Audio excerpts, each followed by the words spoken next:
Hello there. Hey, Happy New Year to everybody out there, everybody around the world.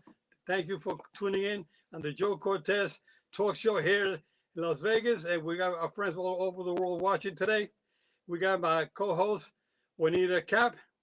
Juanita, how you doing? I'm doing so well, Mr. Cortez. How are you today? Happy New Year almost. Happy New Year to everybody there. Everybody good? Absolutely. Everybody's doing so well. Thank you, sir. I'm going to bring on our other guest here with us today so we can get this conversation started. Great, great. All our friends around the world. Okay, who we got? Absolutely. Joe, would you like to tell the audience what we are doing here today? Why are we having this live event? Oliver? Okay. Kevin Oliver. How's everybody doing? My name's Kevin. I'm here just to basically be around a group of people to start something new that we're going to be doing a lot of. Going to start this incredible group of people. Joe, it's amazing to even have you here. We appreciate you very much letting us join you in what we're doing. If we can, boys, just step back for a second, and I'll tell you just a little bit about me.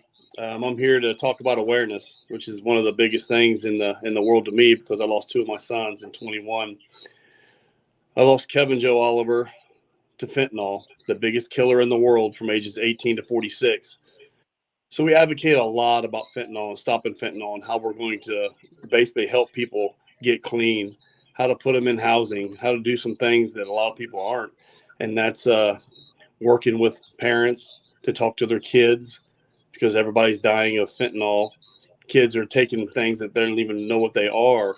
They're taking fentanyl and they're coming over in gummy forms. I mean, it's just unbelievable how much stuff is coming over the borders. So we need to get somebody intact to be able to stop some of this. And then I lost my other son, Andon, to gun violence. So losing him to gun violence, we started advocating that one. It's stoppinggunviolence.com. Very emotional for me to be able to start talking about awareness on these two platforms, the biggest epidemics in the world. So that's what I'm here for. I'm here to kind of talk to everybody, and hopefully to God, people will be able to see what we're doing and make some changes. Talk to your kids, talk to your friends, and get everybody clean and put the guns down, put the hands up, gloves up, guns down. Absolutely. Hector, what was you coming here for to talk about on your fight? You're having an incredible fight that's coming up in the Dominican Republic. Tell us about that. Yeah, I came on the platform to spread love and awareness always. And I joined the fight with you guys, spread awareness. I understand the gun violence as well. I understand probably being a boxer. I'm here to uplift people. You know, the new year coming up. A lot of people going through a mental illness in life. Life is tough. So I just want to bring people up, you know, wake people up, still time, always still alive. Be thankful. Be thankful what we have, not what we don't have, you know. And basically spread love. You lost your father to gun violence as well. Yes, I So have. we have a little bit. Lost my mother to gun violence. So we've been around some stuff, and it's a very, very, very painful thing to go through. And you're the one that got me in a lot of this, and I appreciate you being in my corner. Like, you know, I'm always there for the fight. I know how it is. You know, coming from where we come from, like, you know, Joe could relate. I came from Spanish Harlem, a place that it was full of gun violence. You know, like the ghetto, the slump, drug infested, crime infested. And I see my father in nowhere become something special in life. There's fighters, there's contenders, there's champions. Then you got superstars. And I've seen, you know, my father like a superhero, one of those type of things, you know. So when I lost that, you know, I was like, wow. But seeing him come up, I just knew anything possible. And that's the word that I was spreading. Anything's possible. Put your mind to it. Believe in yourself. Believe in God. You know, God first. And anything's possible now. You put your heart to it. Yeah.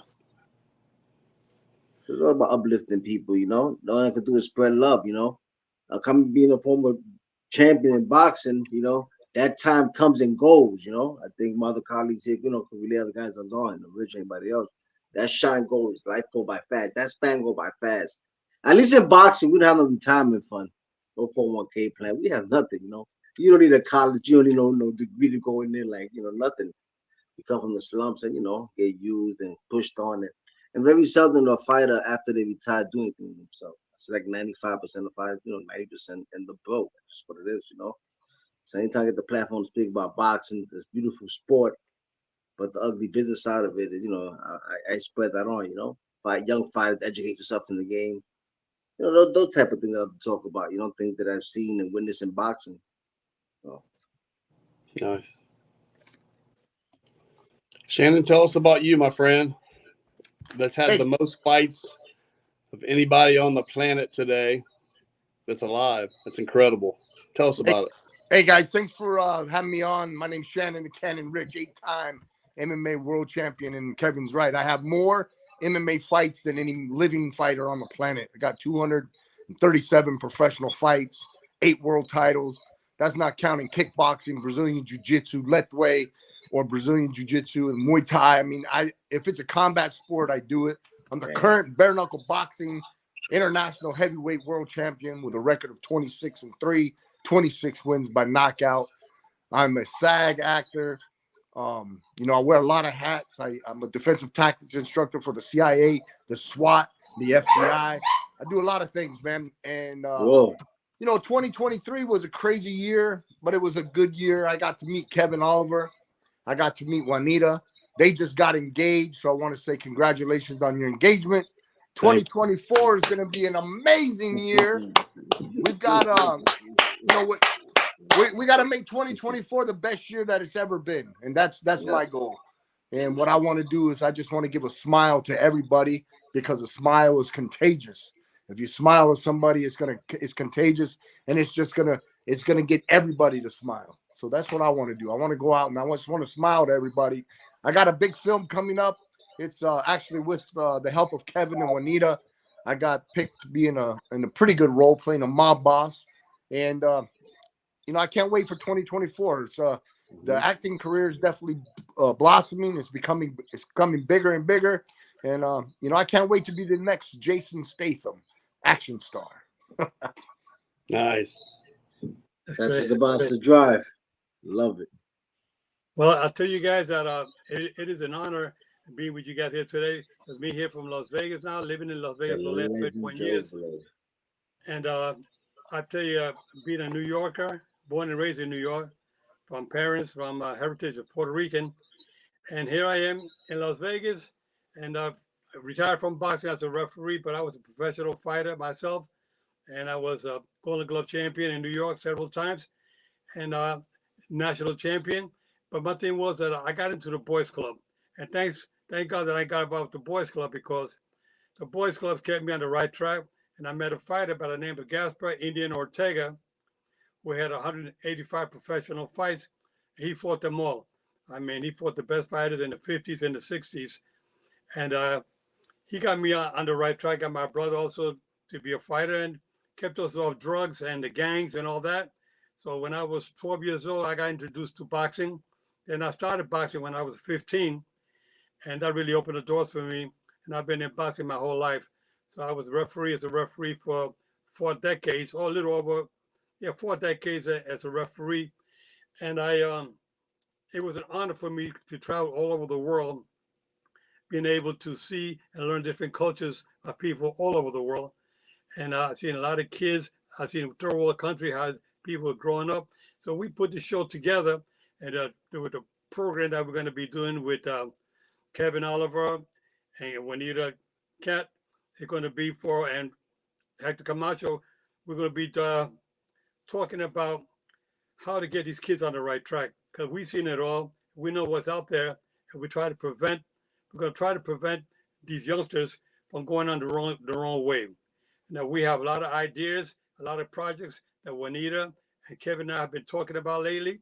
What we're going to do in 2024, going to be a big surprise, because we're going to be doing something worldwide where everybody will be able to tune in and learn about the foundation, what we're going to be doing. So 2024 is going to be a great year for us to get the word out, to keep everybody on the right track, especially the youngsters. We also want the parents that are out there watching that you can learn a lot from what we've gone through, and we're going to try to open up doors for you to get more educated how to bring up your kids. Because sometimes these kids, if you're a single parent, you're out there working and you don't have enough time to give these kids. So we're going to try to find ways, different avenues to get your kids on the right direction to keep them safe and healthy and doing positive things in life. That's what I'm going to be doing with this foundation. Absolutely. Absolutely. I would like for the three of us to discuss a little bit, what our plans are. Just give a few hints, Kevin, as well. Kevin and I have a few projects coming up, and we are super excited and super blessed to be able to work with the fabulous Joe Cortez. We are going to be doing a lot of things out there, a lot of community upliftment. So, Kevin, please tell the audience, how does all of that fit in with what Joe and you and I are going to be doing? Well, the main goal right now is for us to secure the area that we're trying to purchase, and it's going to be incredible. When we have a gym where we can start getting the kids off the streets to come into a place that we're trying to get put together right now, where they can come in, and it's more than just boxing and fighting. It's getting GEDs taken care of. It's going back and learning and teaching these kids there's other ways. A lot of these children, they just don't have any direction, and it's something that we need to start doing. And if we can start by our first gym opening up and having the ability that for me and you to actually have them learn a trade, learn how to box, learn how to fight, learn how to do a push-up. Some of these kids don't even get off the couches. I mean, they just sit in front of a TV and play games all day. They don't have any worth whatsoever. And that's what we want to do, is give them hope, give them a direction. And I think that's going to make some big changes, Yeah, absolutely. Absolutely, Joe. Let's talk a little bit about how you and Kevin got connected, because, it's actually quite a special story. Kevin and I decided to make a poster about that and, just post it and put it out there. Tell us a little bit about how you and Kevin connected, and then later you and I as well. Well, I remember I met Kevin at the Hall of Fame. And that's where how it all started. And we took a picture, and one thing led to another. Next thing you know, we communicated with one another, and we became good friends. And when he shared his story, up to what happened in his life with his two sons, that really touched my heart, because that could happen. That could happen to one of my grandchildren or one of my daughters easily. But so we want to make sure that we get the people on the right track, because Kevin knows, and Juanita, you're in South Africa right now, and I'm sure you have problems out there too, like we do. It's all over the world. We're having problems all over. Hector, you're in New York City, and Joe, I don't know where you are right now, Joe.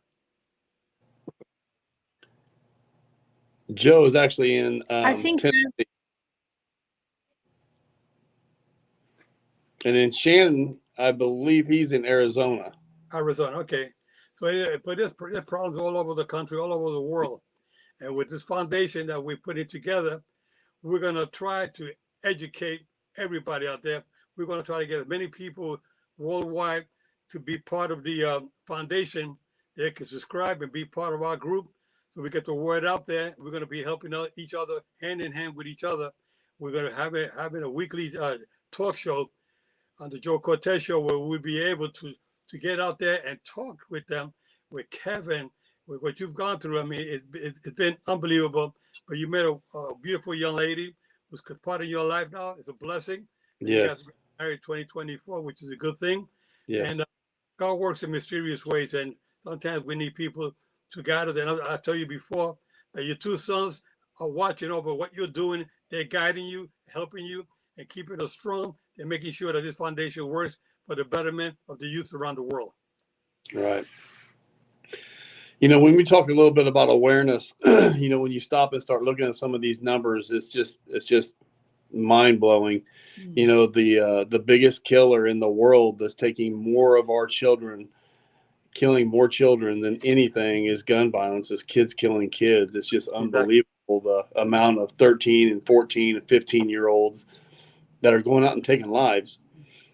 You know, if we can get them off the couch and get them away from some of these firearms and giving them some direction, then that's what we're trying to do. That's what we want to do. We want to share awareness, but we don't want to just share awareness. We want to start teaching them. We want to start giving them an uplifting area to where they can come and join us instead of a gang. You know, intensity fighting. We're trying to get this thing going and give some direction for some of these children. And that's one of the biggest epidemics in the world. They take more children than anything else in the world right now is kids killing kids, gun violence. It's just horrible. Then you start stepping into this fentanyl stuff, and it's just, my God, man, there's just so many deaths. It's just not, I mean, you don't even know how to even stop and start trying to fix it. I mean, when you have as many deaths as it's happening right now, the biggest killer in the world from ages 18 to 46, that's the biggest band. 18 to 46 is taking more people in that age group than anything else in the world. You know, just getting people to stopping these two things right here, slowing them down, curving it, and getting them into the gym or getting them into the program that, you know, Joe's wanting to get started. That's what's going to make some changes. That's what's going to touch some hearts, and that's what's going to save some lives right there. Well, like I mentioned before to you earlier this week, we want to start into Juanita. We want to try to start a program, a cadet program, where we get these youngsters in there. That's one of the projects we're going to be working with in the very near future. Yes, sir. Hopefully go to Missouri and meet with your mayor there so we can discuss to start this program with the youth program, have them in like a uniform cadet program, and have community, every city around the world can create their own cadet program. And we have a universal youth cadet program to get these kids on the right track, teaching discipline. A lot of these kids either have one single parent. Some of them are homeless. Some of them are in children's homes. They're not being cared for properly. They need some education, need some direction. And I think with the cadet program, because I remember when I was a youngster, 10 years old, I joined a group called the St. Martin's Nautical Cadets. It was a Navy cadet program. And we were in uniform. They taught us discipline, and they taught us how to march, how to keep our rooms clean, how to keep your rooms organized. And to this day, even when I went into the military myself, I was able to do the things correctly because I was already educated when I was a young kid and doing the right things. Because I didn't have the attention, the love and attention at home because my mother had four children by herself. And we come from a single parent home, and we needed some guidance and love, and we didn't have that growing up. So thank God we got involved with the St. Martin Nautical Cadets, and then the Boy Scouts of New York. So we found some direction. But what we're going to start doing now with our program, Kevin and Juanita and Hector, is to try to and Joe to get these kids to become like a soldier, teach them discipline, but at the same time teach them love and caring and understanding. This is what I didn't have growing up, and that's why we all need that. God, thank God I got into boxing, and boxing kept me on the right track. You know, I never did drugs. I never did anything that got me in trouble. I never been to jail. I did everything correctly, and it was boxing that got me on the right track. So I had somebody, Gaspar Indian Ortega, who was a fighter that came to New York from Mexico when I was 12 years old. When I met him, he was like a big brother image type of guy, maybe like a father type, who could get me on the right direction, kept me straight, kept me doing things that I should be doing. Like one time I want to join a gang, and he said, "No, you're crazy. You can't join a gang. You're gonna do something. You better get into boxing or get into some kind of sport. Do something to keep yourself active." And that's why we want to try to educate your parents around the world. Keep your kids not necessarily boxing. It doesn't have to be boxing, but it could be any sport. But we're gonna get you in a program to get you on the right track. That's what we want to do with our foundation. Yeah, that's incredible. Yeah, That's absolutely. Absolutely. I was thinking as we were all discussing, how we got to the point that we are in our lives, that communication and especially connection is so important, because without the connections that we have in this room, none of the projects that we are talking about would even be possible. And, that all starts with communication. And when we learn how to communicate effectively, we get to connect with our audiences. We get to connect with the people that train with us in the dojo, with our students, with our fellow fighters, whatever the scenario might be. So I just want to pose a question to each and every one in this room with regards to communicating effectively and connecting. What is the importance to you in your worldview? How important is that connection when you do start out a project, or when you do decide that you have a goal that you're going to pursue? Let's start with Mr. Cortez. Well, like I said before, there's so many programs that we have in line that we'll be creating our programs that in the next week or so we'll have it publicly talking about what we're going to do. But we have some great surprises, some things to keep our children involved in activities that they will like. And we're going to give a great announcement in the next 2 weeks. We'll have something more concrete to talk about, more positive on the next show, about what we intend to do to keep these kids active and keep them focused and have a future for them. Because we have to get these kids involved. There's too many kids staying home on their computers, they're staying home, they don't exercise, they don't go out, they don't communicate, they have no, they get to the point where they grow up having an inferior complex. And that's kind of rough in life. We have to try to get out there and be more open and be more, learn to be more aggressive in the right way, aggressive in a way where it's going to get you ahead in life. Not aggressive when doing things wrong, but doing things aggressively in the right way. Absolutely. Kevin, let's talk about that question. What's your opinion on that?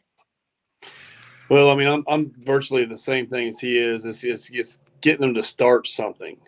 A lot of these children that are out there right now, they don't want to do anything. They don't even know what it is to ride a bike anymore, or go out and play some football, and it doesn't have to be boxing. It does definitely not have to be boxing. Boxing is a sport that we want to bring back. That's something that we want to have in our gym. But it doesn't have to be that. When we try to get this school lined up, there'll be areas in there where there'll be a bunch of Xboxes where they come in and they'll be able to play the computers and play the Xboxes and the PlayStations. They'll have to go out and do some community work for an hour to come in and play the games for 3 hours. There's so many different options there once we get the school running that we'll be able to have them actually want to come and visit us versus being on the streets with the people that they shouldn't be hanging with, because we all know that the streets aren't like they used to be. There's nothing good on the streets anymore. It used to be that we cruise and have fun and do things, and if you had to fight, you had to fight. I fought many fights, but we live to fight another day. And where now it's more that they stay in their house, they don't do anything, they don't work out. It's just all they want to do is to have a gun beside them and play video games and stuff. So I just want to be able to share awareness, let them know that what I've went through. I lost my mom in first grade. I've lost all my family. I lost all of them. If I can get through it, there's so many other people that can get through it. I've lost, 3 of my sons, and my mom, my dad, my brother. I've lost everybody. Lucky enough, with the group that's around me, including you, Juanita, that I was able to be gifted enough to be around some strong people and to keep my head right. And one of them was Andon's Blessings. You can go to andonsblessings.com. That group is phenomenal. There's almost 10,000 people in that group. We get about 80,000 people a month that get on that group just to donate, just to help people. You can't sell anything on the group. It's just for donations. It's just for people to help people. And we started that, about 2.5 years ago, and it was phenomenal. It's still doing so well. I'm so proud of it. And, when I get down and out, I just go to that page and start reading until I find that one person that's getting help, that is crying, saying, I can't believe I just got this. I can't believe that you guys just helped me with this. And it helps me through that day. Kevin's Comfort Corner was designed to give away crocheted blankets. And if you have a loss from gun violence, you get an orange one. If you lost from fentanyl, it's purple. Suicides, it's purple and teal. I own all the .coms, the stoppingsuicides.com, stoppingfentanyl.com, stoppinggunviolence.com. It's just, and stoppingdomesticabuse.com. Those are the 4 corners that I've always preached against. I can't stand it when things are going wrong, and it seems like in my life that's all it's been. this last 6 months has been a lot. It's changed me a lot, just being around Hector and some of the other people that's been able to be in my corner. Joe Cortez, unbelievable man. That would he's called me on Christmas Day. As many people as he knows around the world, he called me and spent 45 minutes with me on the phone on Christmas. Talk about touching. There's reasons for all these things that's happening today and that's happening around me. Jesus is pointing us towards a direction. I think that all of us know what that's going to be. In 24, we'll be able to go out and tell everybody what it is. We're going to make some big changes. We're going to stand up. We're going to be strong. We're going to be proud, and we're going to change some kids' lives. Kevin's Comfort Corner is doing that. I'm still passing out blankets all the time for somebody that's lost a parent or lost a child, to suicide. I mean, all four of them. We try to donate and try to help these people get through that very hard day. So. Absolutely. Yeah. Joe, go ahead. Juanita, with your talent that you have, your expertise with the production and with movies, theater, and whatnot, we were talking about starting doing a documentary to share, and what these kids are going through and how we get them from going from bad to good. At the end of the documentary, it'll be all the victories, all the glory at the end of the documentary. But we want to show people how you can go get knocked down and how you can get up like a fighter and keep going forward and become champion. Not necessarily champion in the ring, but champion in life. This is what we're all about. That's what we tend to do. And I know, Juanita, with your experience in the movie industry, we would be able to get some talent out there. And maybe even a real life story about individuals and share it out there with the world, how you can turn negatives into positives. And that's what we intend to do with you, Juanita, in the near future. Yes, absolutely. We are super excited about that. And speaking about, testimonies and resilience and perseverance and really coming out at the top, being victorious, I'm thinking to bring Hector Camacho Jr. on. Hector Camacho Jr. on, sorry, and Shannon the Cannon Ritch, because, all of us in this room, we have spent a significant time of our lives either in gyms or dojos or doing community work. And I would like to just ask our special guests, Hector and Shannon, how, because that is a testimony, right? There's nothing as powerful as a testimony. How has boxing in a gym or a training in a dojo for MMA, Shannon, how has that shaped you and you guys, and how has that kind of helped you into the right direction? Because I know for me personally, through MMA, through karate, through kickboxing and boxing, everything that I do, jiu-jitsu, I found myself. And I did that in the dojo. I didn't do it any other place. I didn't do it in the streets with my friends. I didn't do it at home. I actually went to the dojo, started training in the arts, and I found who I am. So let's hear from Hector first. Hector, tell us, because this is a testimony for everyone out there, just how powerful community can be and how powerful these projects are that we are going to launch. Yeah. Well, hearing Joe speak, I definitely can relate with Joe come from. Like I came from the 11th Street Boys Club, which is called Street where I used to live at, 112th Street, 2nd Avenue, and the Boys was about a block away. Why the Boys Club? Because my aunt was a director there. I was a midget during that time, but I was the son of an iconic father figure. Everywhere I went, people would stop me, take a picture. I was a boy, I'll get people stop, constantly stopping me every time. Hey, I grew around to be around that. My family, to keep you off the streets, they put me in the Boys Club, and that helped me in various ways. I learned to play chess. I didn't do boxing in the Boys Club. I played basketball. I wanted to be a baseball player, Pedro Clemente. I didn't want to be a boxer. My father was a boxer. I didn't want to be that. I wanted to be a baseball player, but that gave me options, kept me out the streets. The Boys Club did. So I know what Joe's talking about. And I spoke to Kevin about that when we first met, about opening up a gym towards that after school program with the kids. And I agree with you guys 80% about the kids part.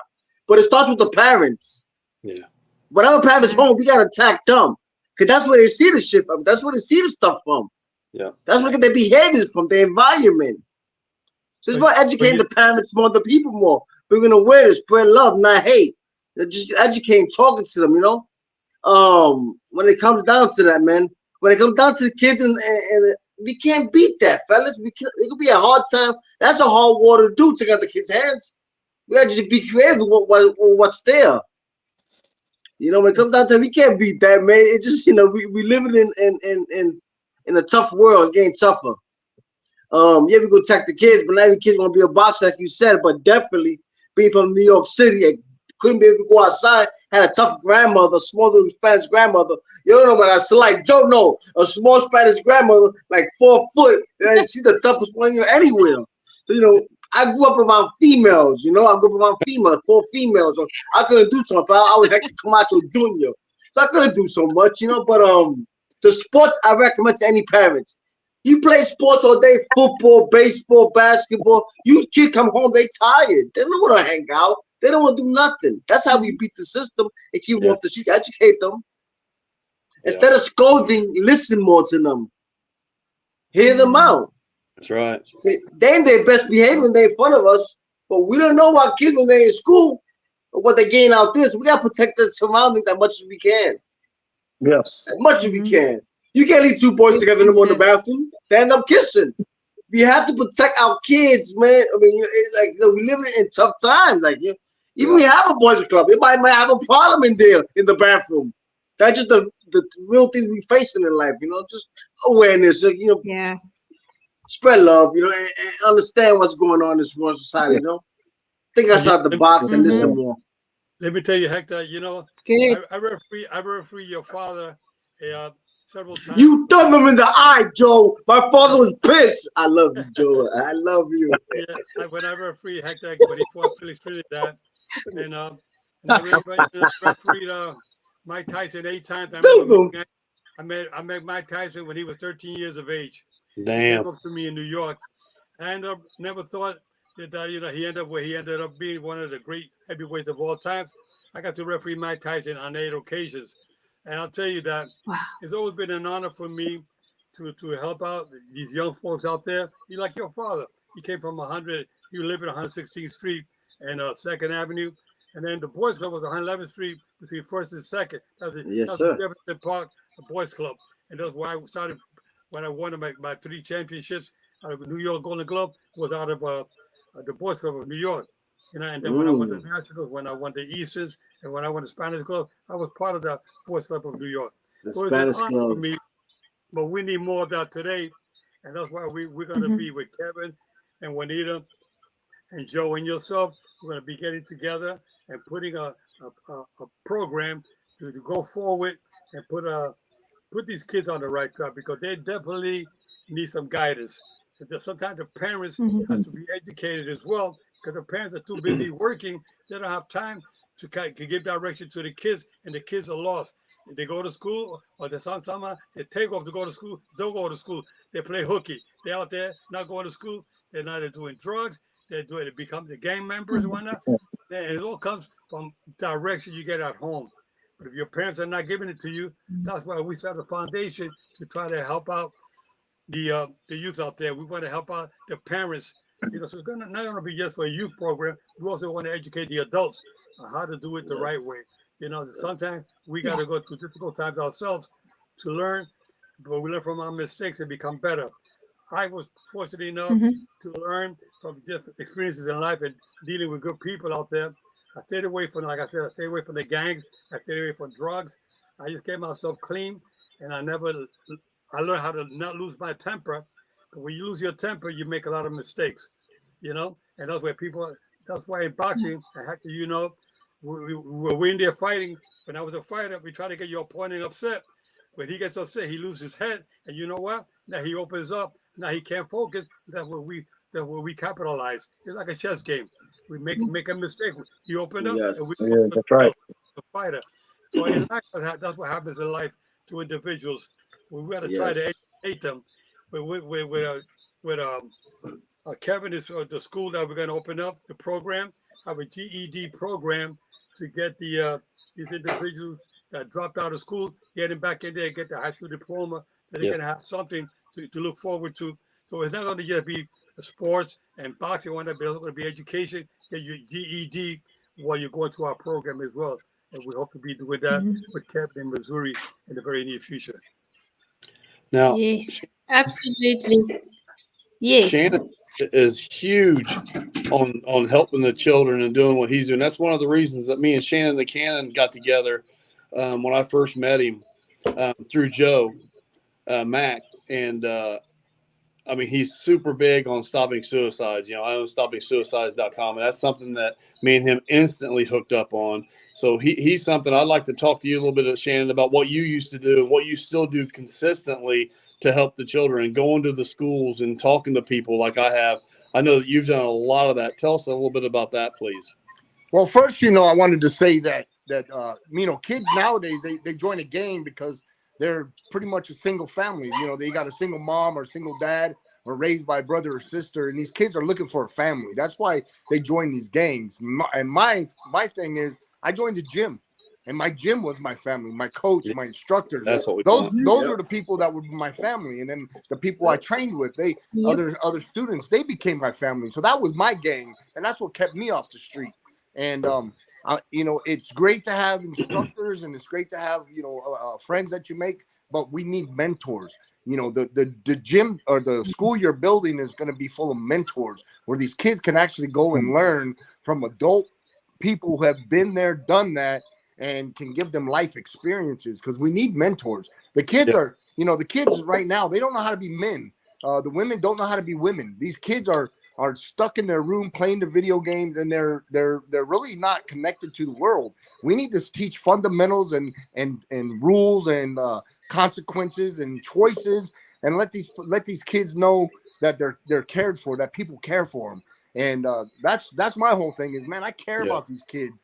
I had a situation where I was bullied and grew up in school as the smallest kid in school. 7th grade, I was going to commit suicide. I mean, I had the rope around my neck and I was going to jump. Luckily, I didn't do it. And, but the thought was there, and it's been in the back of my mind ever since.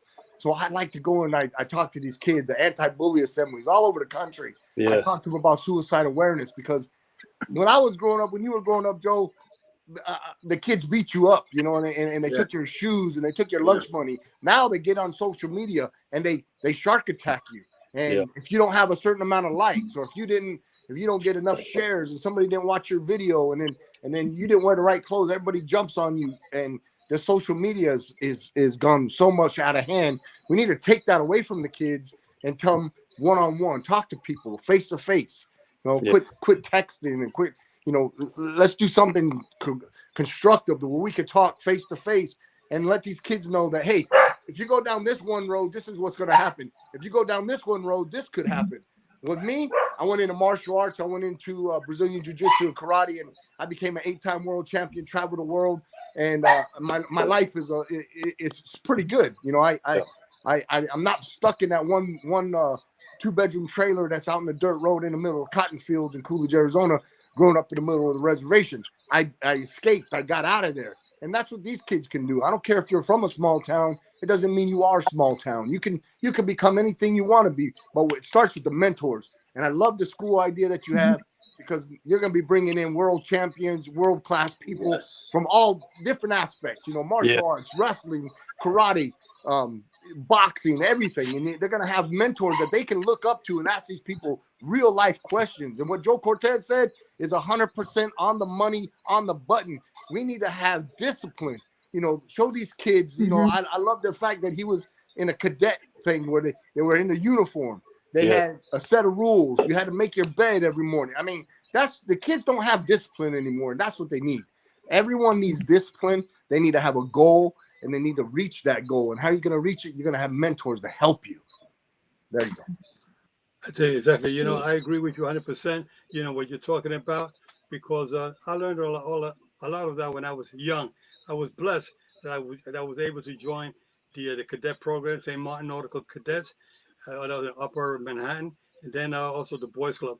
But then when I went in the Army, I was 18 years old when I went into the U.S. Army, and I was able to train and teach the soldiers how to march and how to use the rifles and whatnot, because I did all of that while I was in the cadet program. And that's I good. learned discipline. I learned how Yeah. to carry, I learned how to respect people. And you have to learn that when you're in the cadet program. That's why I want to create this program with our foundation with Kevin and Juanita and Hector. Is that we want to try to get a program where these kids can dress up in nice uniforms and they come in nice and clean. They listen to the commands. We have a sergeant, we have a corporal, we have a captain, we have a lieutenant.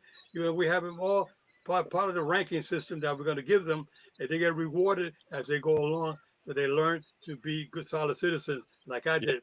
No, I love it. I love it. And I like to Yeah, help any way I I can. like that idea. Yes. I'm ex-military myself. I spent time in the Army. I spent time in Yeah, Iraq full during the service. war as a contractor, a mercenary for the United States ambassador in Iraq. Guys, I will help you no matter what. Yes, You just sir. tell me what to do. Tell me what the mission is, and I'm ready to help. I know what I was telling Kevin that what we're going to do is Thank we're you. going to get some veterans that do some volunteer work and be part of our program. So this way, we have leaders to teach these young kids. While we learn how to march and do the cadence and whatnot and discipline. All of that is so important in life. Growing up, these young kids, they need some direction. They don't get that at home. But when they have the cadet program, they have to learn and listen to what your leader's telling you. So you learn that, and before you know it, you grow up to be an adult, a young, solid citizen. You learn how to respect people. You know how to speak to people the correct way. Be a gentleman, and you carry yourself like that in life. And when you get married or you have a loved one in your life, you learn how to treat them the right way without getting angry, without being being stupid and carry yourself in the wrong way where you're gonna make Unreasonable. mistakes. Yeah. So you have to learn how to be nice and kind, loving and caring, and your life will be much better for you. That's what we're going to teach our kids. Joe Mack, do you have anything to add, my friend? I know you've done nothing but great things, bare knuckle fighting for 40 years. Tell us a little bit about you again. Well, I just, I have a lot to say, but we got the countdown coming to 2024. So I just want to piggyback on what Shannon, what Joe, you and Juanita, and what especially Hector are saying. I think what everything is building up to, and what we need to make sure that the young people today have something that's called accountability. Being accountable for your actions, knowing that there are consequences for the actions that you take, whether they're negative or positive. Whatever you put into something, you're going to get out of it. And that's why this gym, the cadet program, Mr. Cortez, everybody that's involved in this, and, Kevin, he's the founder of the Awareness Family, because of the disaster that he's and the tragedy that he's endured, and he's taken tragedy and turning into triumph. And what we need to do right now, the youth of today, and everybody's hit upon it, they're lost. They stare at a 4x3 phone for hours a day. I'm not sure what's happening to them in their brain. I know they need to get outside and get some exercise. I know they need to put the phone down, get off the video games, and they need to focus themselves on something that's going to enrich their lives. So everything that we're talking about right now builds off of the tragedy that Kevin's endured with the loss of his two sons in 2021. And that's the building of the Awareness Family, which has created this family that we have right here, and that we're going to build upon moving into 2024. There's so much that we can hit upon, but it always comes back to what I think is everybody needs to have, whether you're a man, woman, or a child. You need to be accountable for yourself. You need to be accountable for your actions. 100%. And you need to be responsible. And if you're not accountable and responsible for yourself, then you'll languish. The boys club, man, to hear you guys saying that, I got one of the worst ass whoopings I ever got in my life at the boys club by Billy Ray Collins back when I was a kid. And it was part of my learning experience when I was an amateur boxer. And that environment that we were exposed to is what we're trying to create with intensity fighting, with the cadet school, with everything that's going to go into the program that Kevin has started with the Awareness Family. And guys, I'm just going to tell you, closing out 2023 with Kevin Oliver, Juanita Kapp of Meticulous Moments, who's an entrepreneur, an author, a public speaker, a founder, a fighter, with my very good friend and 8-time MMA world champion, Shannon the Cannon Ritch. Right. And of course, son and continuation of the legendary Macho Tom Hector Camacho Jr. Yes, sir. And last but certainly not least, Hall of Fame referee Joe Cortez, whom is very humble in his assessment of his prior fighting experience. This man was 43-2 as an amateur, national champion, 18-1 as a pro fighter, 980 fights he refereed, and, oh, by the way, 8 fights that he was a judge. And one of them being Sugar Ray Leonard, Roberto Duran. Which, I know that shit. yeah, I did want to say this. I didn't know I know that. we're running out of time, but Wow. Joe, I wanted to ask you something. I know your career started in 1979, I didn't know that March shit. 14th in White Plains, New York, refereeing Joe Laciero against some guy named Lopez or something. But your career in refereeing ended in 2012 with Canelo Alvarez against Buceto Lopez. Now, sandwiched in between that fight in White Plains against that opponent, Lacero, and then all the way to Alvarez in Vegas, there was 978 other fights. Me personally, I'm very familiar with some of those fights that you refereed, and they're my favorites. There's like 4 of them. But I wanted to ask you, Joe, of those fights that you refereed from 79 to 2012, 33 years of illustrious refereeing in the sweet science. 2 questions. It's a 2-part question. What's your favorite fight that you refereed, and which fight do you think had the most historical significance in boxing? Well, okay, let me make a correction. One of the things that BoxRec has not done, I got to let them know. I started refereeing professionally in 1977. Now, the fight in White Plains, it took me 2 years to get to that level. See, you don't start doing the Lucero fight. That was a 10-round fight, I believe it was. I was doing 4 rounders and 6 rounders the first 2 years. 1977 is when I turned pro. And then I retired. So I did 35 years as a referee. Okay? So how many? So from 77 to 79, how many fights did you referee to add onto that 980? I would say at least 75 fights at least. Oh, well, then we're over 1,000. Yeah, I have over 1,000 fights. Good. I was hoping it was that. Yeah. But So back to that question.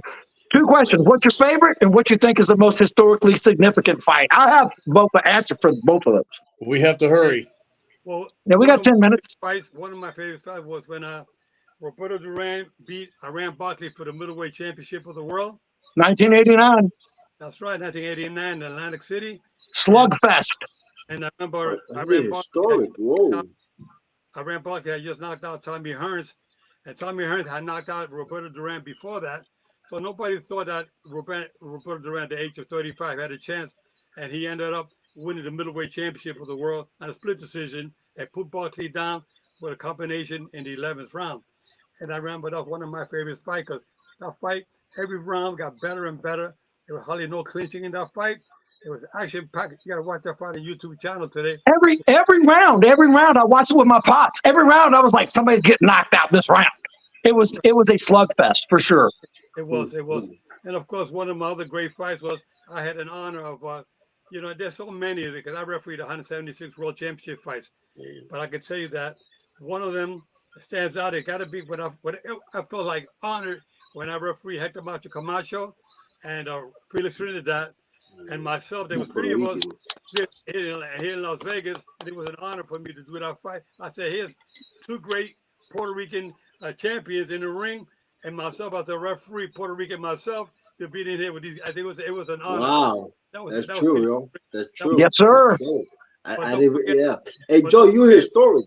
But don't forget also the great fight was when George Foreman knocked out Michael Moore for the heavyweight championship of the world. 1994, baby. He was, how old was he? He was 46 years and 169 days, became the oldest heavyweight champion, surpassing Jersey Joe Walcott, who was 38 years old when he won the heavyweight champion in his 4th attempt at winning the championship. Exactly.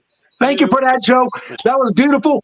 One of my favorite fights that you refereed, of course, was the Foreman Moore was the most historically significant. One of my favorite fights, though, was the Foreman Cooney fight in 1990. Oh, my God. That was like a changing of the guard. That's when everybody knew that Foreman was for real, when he destroyed Jerry Cooney in 2 rounds with that brutal uppercut. Yeah, Cooney hit him with a good left hook at the end of the first round. Boom! Foreman's knees, but He then Foreman buckled him. second round and put him away. I stopped it. Yeah. When he went down the second time, I didn't even bother to count. I just waved it off right there. Cooney was out. I also love Tyson Holmes in '88. 4th round KO for Tyson. Yeah, and that was a good KO, 4-round KO. Man, come on, that was a great fight. Foreman Morrison, come on, 12-round war. Yeah, Holy cow. Yeah, I mean, there were so many fights. I did Julio Cesar Chavez, Oscar de la Hoya. Legend. The first one when Oscar de la Hoya stopped Chavez, and also did Chavez and Greg Haugen with the largest crowd boxing history. Ooh, He split decisions with Haugen. He sure did. Yeah. 36,000 fans in Mexico City, Stadium Azteca. And I was the referee for that fight. It was an unbelievable crowd. Wow. I got to referee Chavez with Whitaker, Chavez with, it was amazing the fights that I refereed with Chavez. But Roberto Duran, I refereed with William Joppy. I refereed him against Vinny Pazienza, another great fighter. And there's so many great fights that I refereed. I could go on. The list goes on and on. The list does go on and on. Joe Cortez, it's Mike Tyson, Evander Holyfield, Tommy Morrison, Jerry Cooney, George Foreman, Tim Witherspoon, Lennox Lewis, David Tua, both Klitschko brothers, Floyd Mayweather Jr., Oscar de la Hoya. It goes on and on and on. It's an honor to be with you, and we're very proud to have you a part of the Awareness family, because the whole concept and the whole thrust behind this is Kevin Oliver's desire to take tragedy and turn it into triumph. And that's what we're doing with the Awareness family, to take the loss of both of his sons in 2021 and turn it into something that was a loss and make it something that's going to gain for everybody. And that's what we're doing. We're just trying to target the youth, keep these young people accountable for themselves, give them an alternative than the streets, give them an alternative than gangs and violence, and give them something that they can do with themselves that's productive, that builds confidence. And I don't know anything else that builds more confidence. My father started me when I was 5 years old, than learning to box and learning to defend yourself with your hands. And we're just honored to have all that. We're coming in here. We're about 5 minutes before midnight. I'm going to kick it back to Kevin and Juanita. Joe, thank you very much for everything, our statisticianist on every point. I want to, first of all, say thank you to everybody in this panel. Amazing people, all of you. Thank you. I want to take a second out and tell Juanita how much I truly love you and how much you've really changed my life. We've had the best time. Thank you very much. I wanted to give you a few minutes to talk about your incredible days and what you're in the middle of changing and doing and opening up. Yes, absolutely. Thank you so much. I, of course, started Meticulous Moments podcast, Meticulous Moments with Juanita Kapp, and the tagline is community upliftment through leadership development. So it was so beautiful when all of us came together, because we do it in different ways, but our heart and our mission is basically the same, although we do it from different angles. You know, I target leadership. I felt that there was this chasm between the leaders that are assaulted, you know, like us, we're fighters, we've been there, we've done that, we've learned the lessons, we've seen it. And the younger generation, you know, COVID kind of opened that gap for them, and they didn't get those team meetings that they would go to. They didn't have those mentorship. Everybody was isolated from each other. And so I decided to start my podcast to kind of close that gap. And I interview actors, and I interview directors and producers and martial artists, amazing athletes in the world. And we talk about, you know, also I speak with professionals, authors, and, you know, screenplay writers, any kind of, I've had people from the Army and the Navy. We talk about brain, development as well. It has so many avenues that we work in, really just to bring information out about leadership development. And it's such a pleasure and an honor to be here with everyone here today. We all love community. We all want to bring upliftment, and we all are leaders. And I celebrate each and every one of you. And to you, Kevin, as well, I love you so much. Thank you for the wonderful journey that we are on. And I know all of us, we are going to do something absolutely amazing together. So it's so super to be here with you. Thank you. What a family. We have a few minutes left. Anybody have anything else to say? Hector, Shannon? Well, just thankful this year. We all should be thankful for what we have ourselves, and what we don't have, you know, and love yours because we know what tomorrow holds, you know. Yes. Tomorrow, you know, we're not promised tomorrow, so let's just try to be better. Try to be better. Shannon. Hey man, go from wrong to strong. Let's Strong. get these, Love it.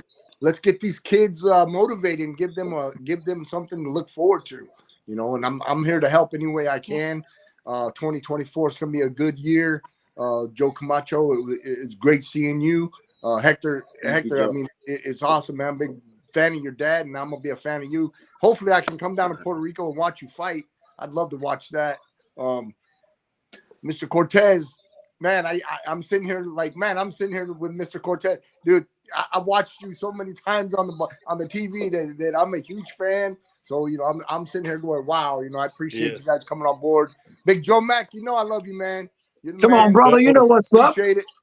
My favorite fight of Shannon the Cannons, even though you have more MMA fights than any fighter on the planet, my favorite fight that I ever saw you in, February 2019, when you knocked out Rocky Molina in 22 seconds in devastating fashion to win the BKFC Super Fight Heavyweight Championship internationally.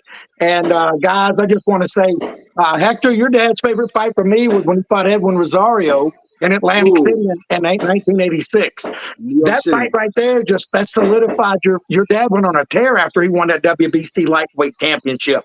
And Kevin, so glad that Hector introduced us. And Juanita, I'm so glad that Hector and Kevin introduced us. And Joe Cortez, been a fan of yours. You didn't even know who I was, but now we all know each other, and this is our family. God bless us all. It's all about awareness, and let's kick it back to Kevin and Juanita. Take over the last minute because it's going to have a countdown. Here we go, baby. Oh, we still got. It's going down for real. Yeah, we're in the last minute here. It's 11:57, so we still got a little time. 11. I'm watching here in New York City. My clock must be fast. Mine says 9:59. Mine says 10:59. Yeah. Last minute for sure. Yeah, over here. Yeah, over here is New York City, 11:57 p.m. It's 43 degrees in New York City. Good weather. Good weather. And so it's going to be a countdown in a couple of minutes. Juanita, you got the countdown for us, but we still got, like I said, we still have a few minutes to go. Yes, according to our screen here, Times Square. Oh, nice. That's it. But, yeah, we're on 58 minutes and 27 seconds. So go ahead. We still have a few minutes, still a few seconds. I want to thank you myself as well. You know, when me and you first got together, I was really, you know how down I was. I was ready to cash out.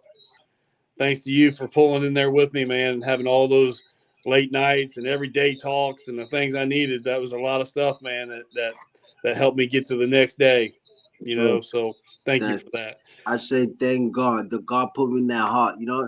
God put people in positions at times when needed, you know, and I just felt I was called for that reason, and I understood what you was going through. I lost my father, so I understood the pain in a certain way. Son, that's all. I couldn't, you know, I couldn't relate losing my daughters, but that's just something that, you know, but yeah, brother, that pain. I was just happy to be there.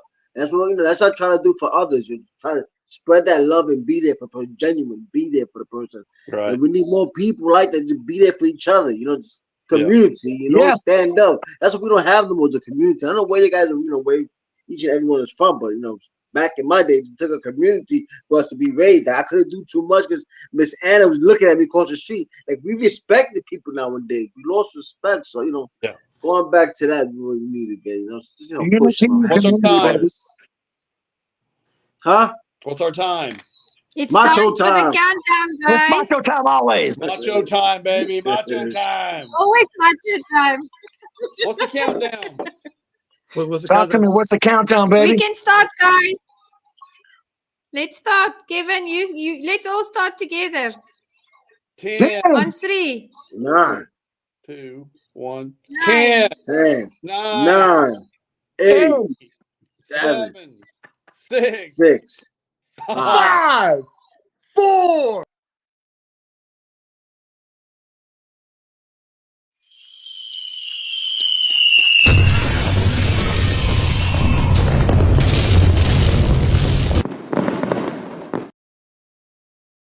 that. Look at that. Look at that. Look at that. Yeah.